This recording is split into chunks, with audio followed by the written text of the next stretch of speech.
বাংলাদেশি শিক্ষার্থী নাহিদা সুলতানা বৃষ্টির মর্মান্তিক হত্যাকাণ্ডে সজীব অজিত জয় হত্যার দায় স্বীকার করে আদালতে জবানবন্দিও দিয়েছে বলে জানান কর্মকর্তারা। হত্যাকাণ্ডে জড়িতদের বিচার দাবি করেছেন স্বজন ও এলাকাবাসী। যুক্তরাষ্ট্রের ফ্লোরিডায় নিহত বাংলাদেশি শিক্ষার্থী নাহিদা সুলতানা বৃষ্টির মরদেহের খণ্ডিত অংশ উদ্ধার করা গেছে।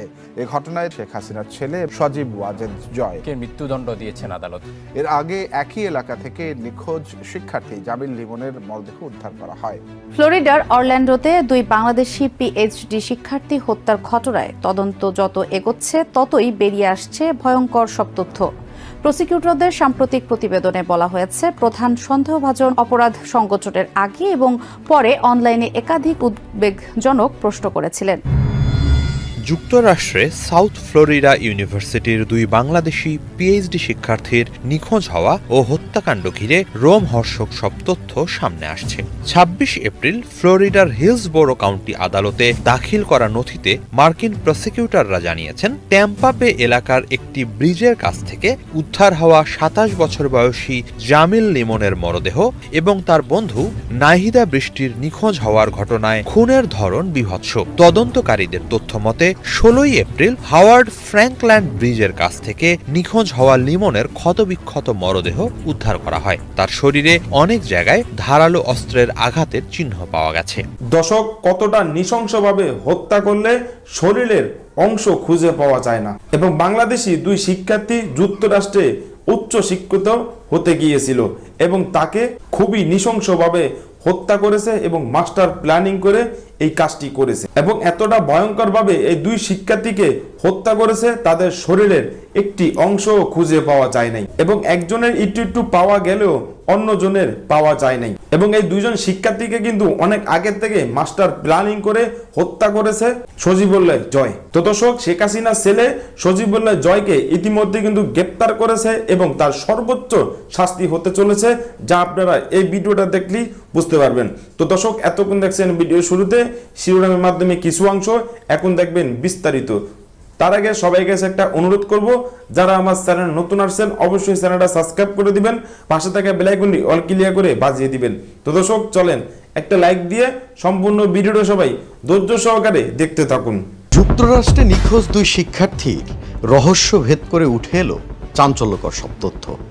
১৭ এপ্রিল নিখোঁজ হন যুক্তরাষ্ট্রের ইউনিভার্সিটি অফ সাউথ ফ্লোরিডার দুই শিক্ষার্থী নাহিদা বৃষ্টি এবং জামিল লিমন। কয়েকদিনের মধ্যেই এই নিখোঁজের ঘটনা রূপ নেয় এক চাঞ্চল্যকর হত্যাকাণ্ডে। কোর্টের নথি অনুযায়ী ১৬ এপ্রিল ছিল তাদের জীবিত অবস্থায় শেষ দিন। ওই দিন সকাল থেকেই বৃষ্টির আচরণে কিছুটা অস্বাভাবিকতা দেখা যায়। দুপুরের দিকে সে এক বন্ধুকে তার চশমা নিয়ে আসতে বলে, কিন্তু নির্ধারিত সময়ে আর দেখা করতে যায়নি। এরপর থেকে তার ফোন বন্ধ পাওয়া যায়। একই সময়ে লিমনের সঙ্গেও যোগাযোগ বিচ্ছিন্ন হয়ে যায়। ক্যাম্পাসের সিসিটিভি ফুটেজে দেখা যায় ১৬ এপ্রিল দুপুর ১২টার পর বৃষ্টি অফিস বিল্ডিং থেকে বের হয়ে যায়। এরপর আর তাকে কোথাও দেখা যায়নি।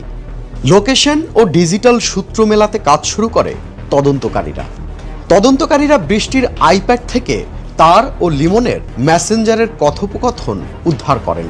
এতে দেখা যায় তারা একে অপরের নিজেদের লোকেশন শেয়ার করেছিল।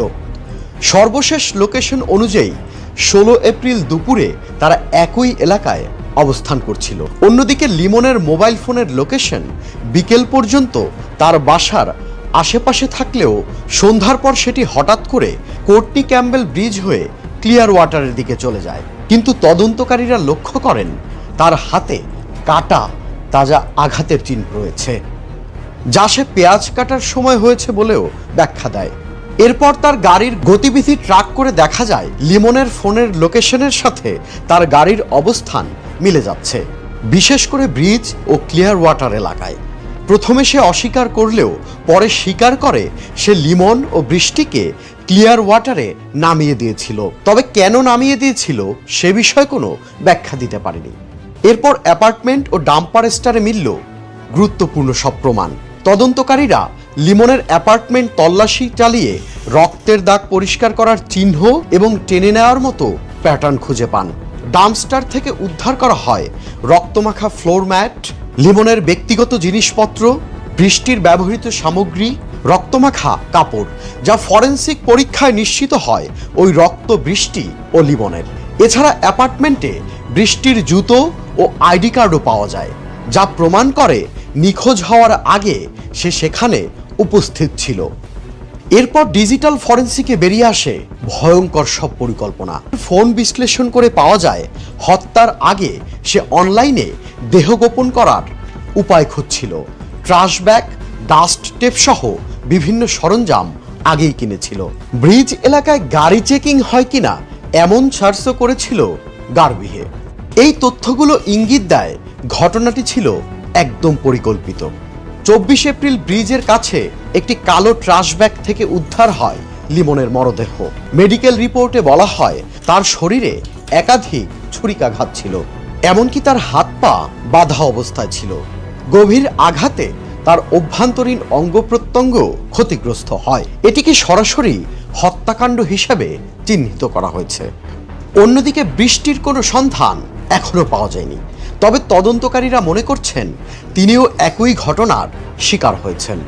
লোকেশন, ডিজিটাল ডাটা, ফরেনসিক প্রমাণ ও আচরণগত অসঙ্গতির মাধ্যমেই ধীরে ধীরে উন্মোচন করেছে একটি পরিকল্পিত ও নৃশংস হত্যাকাণ্ডের চিত্র। যুক্তরাষ্ট্রে সাউথ ফ্লোরিডা ইউনিভার্সিটির দুই বাংলাদেশি পিএইচডি শিক্ষার্থীর নিখোঁজ হওয়া ও হত্যাকাণ্ড ঘিরে রোমহর্ষক সব তথ্য সামনে আসছে।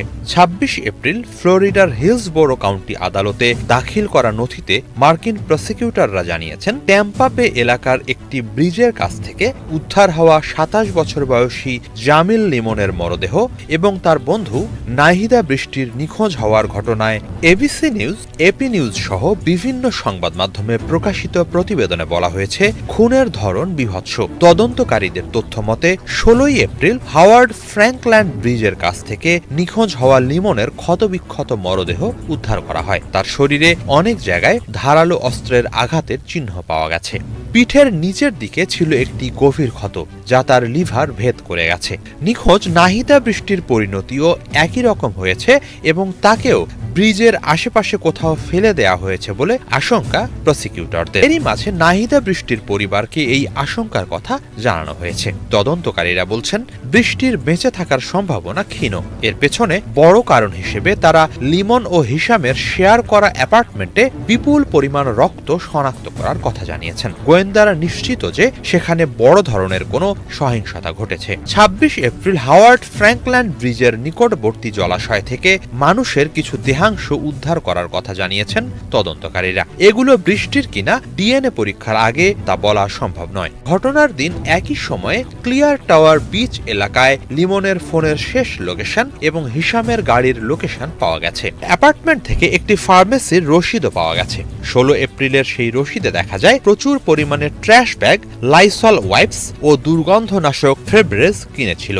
খুনের আলামত ও রক্তের গন্ধ মোছার জন্য সেগুলো ব্যবহৃত হয়েছে বলে ধারণা করা হচ্ছে। শুধু এসবই নয়, প্রসিকিউটররা জানিয়েছেন লিমন ও বৃষ্টি নিখোঁজ হওয়ার 3 দিন আগে 13 এপ্রিল রাতে চ্যাট জিপিটির কাছে হিসাম জানতে চায় কোনো মানুষকে কালো ময়লার ব্যাগে ভরে ডাস্টবিনে ফেলে দিলে কি ঘটবে। চ্যাট জিপিটি উত্তরে বলে এটি বিপজ্জনক শোনাচ্ছে। 24 এপ্রিল হাওয়ার্ড ফ্র্যাঙ্কল্যান্ড ব্রিজের কাছে একটি ভারী ময়লার ব্যাগের ভেতরেই লিমনের দেহাবশেষ মেলে। যুক্তরাষ্ট্রের সাউথ ফ্লোরিডা বিশ্ববিদ্যালয়ের 2 পিএইচডি শিক্ষার্থী হত্যায় জড়িত সন্দেহে গ্রেপ্তারের পর বেরিয়ে এসেছে নতুন তথ্য। আদালতের নথিতে প্রকাশিত তথ্যে উঠে এসেছে লিমন হত্যার লোমহর্ষক চিত্র। হত্যার পর কিভাবে মরদেহ ব্যাগে ভরে ফেলে দেওয়া হয় তা উল্লেখ আছে এতে। এদিকে উদ্ধার আরেকটি মরদেহের অংশ নাহিদা সুলতানা বৃষ্টির কিনা তা নিশ্চিতে চলছে তদন্ত। এখনও মেলেনি যুক্তরাষ্ট্রের ইউনিভার্সিটি অব সাউথ ফ্লোরিডার নিখোঁজ শিক্ষার্থী নাহিদা সুলতানা বৃষ্টির মরদেহ।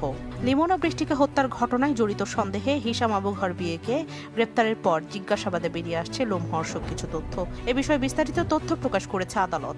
এতে হত্যা এবং এই বিষয় নিয়ে সারা বাংলাদেশে আলোচনা সমালোচনা কিন্তু ঝড় উঠে গেছে এবং তাদেরকে যেই হত্যা করেছে এবং তাদেরকে যে হত্যা করেছে খুবই নিষ্ঠুরভাবে হত্যা করেছে এবং খুবই ভয়ঙ্করভাবে তাদেরকে হত্যা করেছে। তো দর্শক, আজকে এই পর্যন্ত রইল। পরবর্তী ভিডিও নিয়ে আবারও আসবো আপনাদের সামনে। সবাই ভালো থাকবেন, সুস্থ থাকবেন। সবাইকে আল্লাহ হাফেজ।